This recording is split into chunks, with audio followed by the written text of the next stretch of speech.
What's up YouTube, Darren here from Zephyr Wargames, bringing you a Magical Musketeer updated deck profile. Now this is after our proxy profile we put out last week, so a massive thank you to James for helping me kind of put this together, so a lot of this has come from him.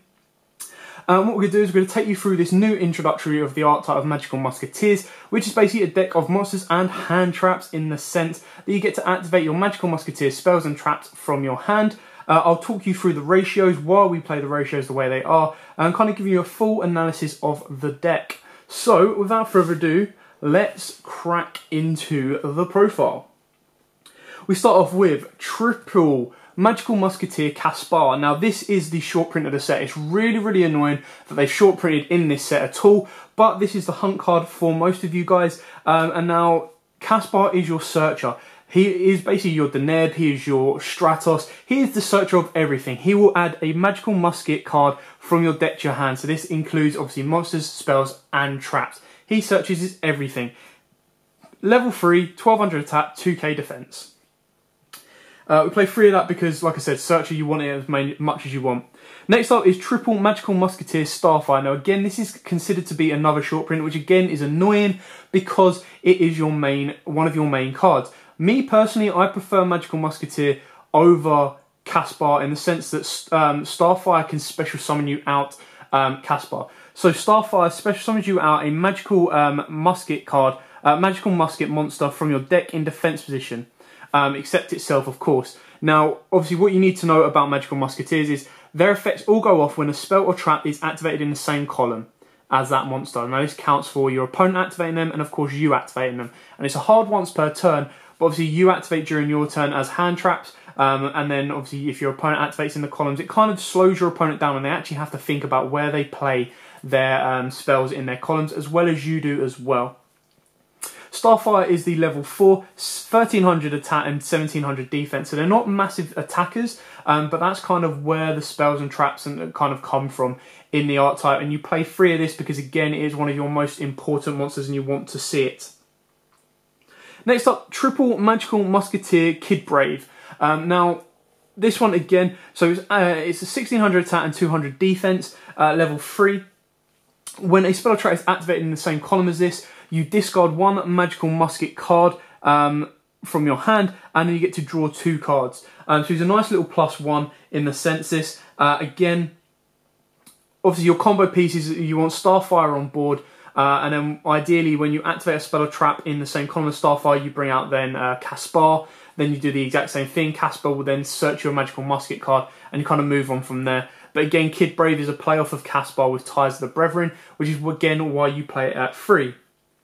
Next up, we play quite a lot of one-offs of the Magical Muskets themselves. I am working around with the ratio because there are some times where I consider wanting to bump them up. Now, we play the 1 Magical Musketeer Calamity. This is your Reviver from Graveyard, so when a spell or trap is activated in the same column as this, you get to target a Magical Musket monster in your graveyard and special summon it in defense position. It is a 1500 beta and a 1300 defender. Next up we play, it is also the second one of your level 4s for your Ties of the Brethren as well. And then we play Magical Musketeer Doc. Magical Musketeer lets you recycle a Magical Musket spell or trap card. I believe, oh no, it's just a general card, so 1 Magical Musket card from your graveyard to the hand, but it cannot be the same card as the one that was activated in the column. So you can't activate one of the spells and then bring back that exact same spell because that would be busted as hell. Our last of the lower levels is Magical Musketeer Wild. This is another one of your level 4s. So during either player's turn, when a Magical Musket spell or trap card, you can activate a spell or trap card from your hand, sorry guys.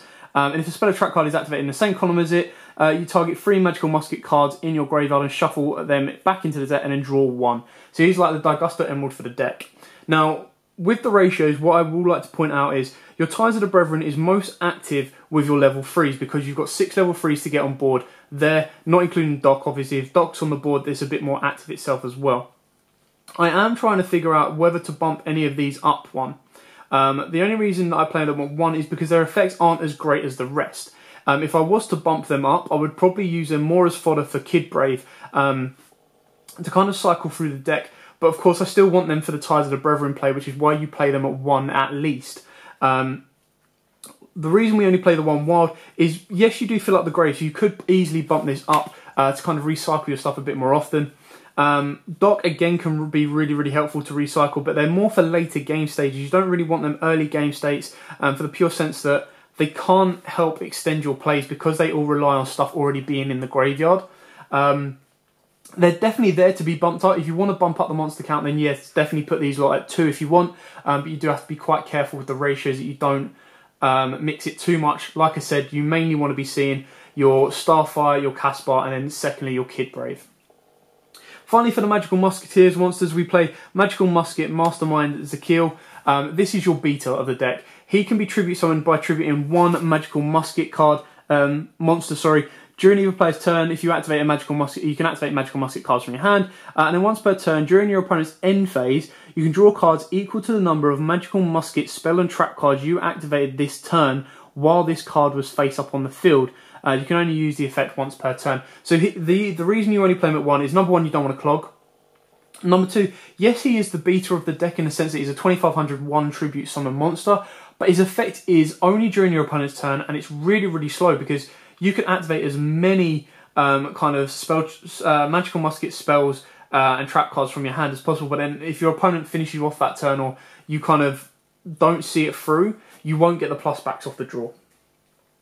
Next up, we play triple Ash Blossom and the 1 Maxi. Now, the reason we're playing this is because you can never guarantee your outcome. Obviously, Magical Musketeers, they always want to be going first because they need a monster on board to then activate their spells and traps.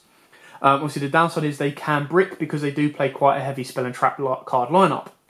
So what you want to be able to do is either draw off of your opponent's plays or slow them down with their ashes as best as you possibly can.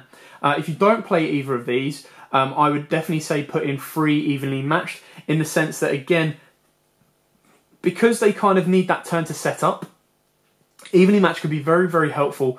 That if you do lose a dice roll, if you do go second, evenly matched can put you on level terms again, and then obviously put your opponent at a negative as well, because they're going to be losing a huge amount of their monsters or cards on the board.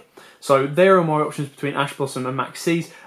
You know, they're the most powerful hand traps in the game. If you haven't got these, because they are quite expensive, you should already have a Maxi. But these 3 here, if you don't have Ash Blossoms, then take them out for 3 more. 1 more Wild, 1 more Dock, and 1 more Calamity. So that's it for the monster lineup. I hope I've kind of explained the ratios enough there. If you do have any questions, by all means, put them in the comments below, and I will do my best to answer them for you. Next up, we play triple Magical Musket Cross Domination. This is a really cool card. So if you control a Magical Musket monster, target 1 face-up monster on the field until the end of this turn, changes attack and defense to 0. Also, its effects are negated. You can only activate each of the spells and traps once per turn. Now, we play this at 3 because it is a very nice drop your opponent's monster to 0, go into Utopia the Lightning, beat through for 5k, as well as negating their effects. So it's a nice little bait out during your opponent's turn when they go, I don't know, normal summon, quick fix, and you go Magical Musketeer, activate this, negate its effects, and then you activate in a column as you want, so you get a search off it as well. Next up, triple Magical Musket Steady Hand. So again, you target 1 Magical Musket monster you control. Its attack and defense become double its original attack until the end of this turn, but it cannot attack your opponent directly, and again, it's a hard once per turn. These are really cool because they can happen in the damage calculation, which means if you do them at last minute, unless you need to get an effect off of a monster, it can really screw over your opponent and do huge amounts of damage to them. And obviously with Magical Musket, you kind of steady hand. You ideally want to be playing this maybe during more your opponent's turn, but it can also help you get over those big beaters because, as we've seen, apart from Zakil, all of your Magical Musketeers monsters aren't incredibly strong in that sense. So you play 3 definitely. Triple Ties of the Brethren, because opening up 1 monster, Ties of the Brethren, and then 3 of your spell and trap cards can open up the door so much. You go Ties of the Brethren, pay 2k, bring out your monsters going first. You've now got 3 monsters, so you've technically locked out your opponent's zones in their back row. 3 of those anyway, and then you then get to activate your spells, remaining spells and traps in hand. Obviously, the monster you've activated this behind will then get its effect off, and it kind of just helps extend your board and steady it on, which is why you play this card at 3. Next up, triple Toon Table of Contents, and you will have to laugh at this next one. This is a Tomb World. This is a proxy for a Tomb World. Believe it or not, when I looked through my stuff, I was missing a Tomb World, and I was quite, I had to laugh at it. I have ordered one, it is on its way, But this is Toon World and free Toon Table of Contents. Now, a lot of people don't understand why you play this. The reason you play the Toon Table of Contents and, of course, the Toon World is because, number one, they're not once per turn, and number two, when you activate them in the same column, of course, it will activate your Magical Musketeer's effects. So you play this at 3, because that's the maximum you can play it at, and ideally, let's imagine you activate this on Starfire. Starfire then will special you summon out you Caspar. This will replace itself. You then activate your second copy on Caspar. Caspar will then search you out. And then the reason you've got the final Toon World is so that in turn, you've basically got four spells and traps that you can activate to activate your Magical Musketeer monster's effects. So that's why we do that. We then play the 1 Upstart Goblin because, again, it can turn into a +2. If you activate this on Caspar, what you've got to remember, what I didn't mention at the start, is the Magical Musketeer monsters activate on a chain later, which is why you can chain their effects to stuff like Solemn Warning and Solemn Strike, because you activate it, the chain resolves, so you're not technically chaining to a spell speed 3, the chain resolves, then you go activating the effect of Magical Musketeer, and then you play it on from there. So Upstart Goblin can be a +2 for a K, so it's probably one of the best decks to play Upstart in, because it's very rare that you'll get a +2. And then the final one is Regeki, because if you want to go offensively, you activate Regeki in the same column as one of your monsters, clear your opponent's board, and then you just get to go effect, attack, attack, attack, attack. So it kind of helps you move your place forward and do serious damage to your opponent. Now onto the trap cards. We play triple Magical Musket Last Stand. This is your spell and trap counter trap negator. So when your opponent activates a spell or trap card while you control a Magical Musket monster, negate the activation, and if you do, destroy that card. You can only activate one of these per turn, so it's a really, really cool card, which is why you play it at 3. It is your spell 3/3 counter trap, so definitely play it at 3. Next up, Triple Musket Desperado. It would have been nice to see this as a secret. This is basically a pop 1. So if you control a Magical Musket, you target a face-up card your opponent controls on the field and destroy it. So this can be very, very helpful in disruption. And then just imagine activating this behind Caspar, popping a card, and then search out your Magical Musket. And if they wanted to like Regeki or do anything to you, you could go Magical Musket and negate. Next up, we play double Magical Musket Fiendish Deal. It was called Devilish Deal, but it has been changed because of the way the TCG kind of works with devils and angels and halos and horns and all that stuff. We play this at 2. 3 is too cloggy because it is the only continuous trap card of the Magical Musket so far. But what I really, really like about this is you can chain this to Ghost Ogre.